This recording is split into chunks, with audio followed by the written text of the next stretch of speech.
Outro estudo do Banco Mundial, se não me engano, de 2015. Eu lembro que era quando o Joaquim Levy estava no governo. Eles foram estudar o seguinte: quem recebe o benefício deste programa?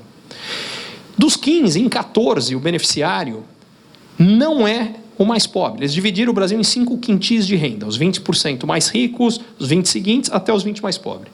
Em 14 dos 15, tinha mais gente nos 20% mais ricos recebendo aquele benefício do que nos 20% mais pobres. Tinha uma única exceção, que era o Bolsa Família. Uma. Todos os outros, a gente chama de social o que é antissocial. Só que como a gente chama de social, ninguém faz nada, ninguém coloca o dedo.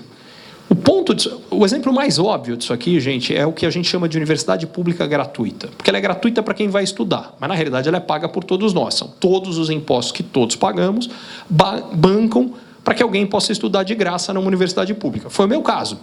Eu estudei na USP em São Paulo, uma universidade pública gratuita. Pelo seguinte, antes eu fui para uma boa escola privada. Significa que todo mundo da sociedade paga para quem é o mais rico não pagar para estudar. Gente, isso não é exceção no Brasil, isso é regra. Os programas sociais brasileiros, quase todos são assim.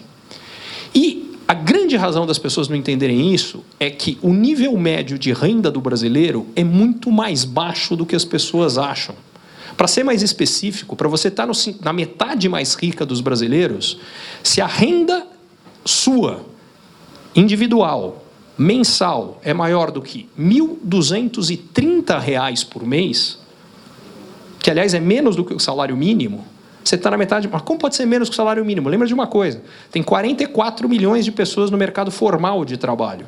Tem 210 milhões de brasileiros. O resto ou não trabalha ou não recebe o que é esse piso do mercado formal.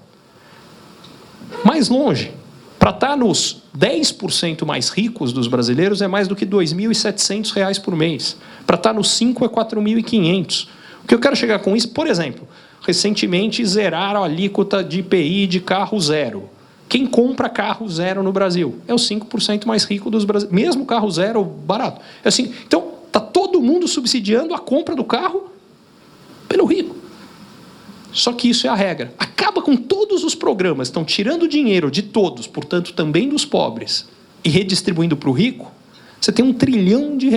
Pegou aqueles 500 bi, sobrou mais 500, você reduz o imposto de consumo, que aí você ajuda o pobre.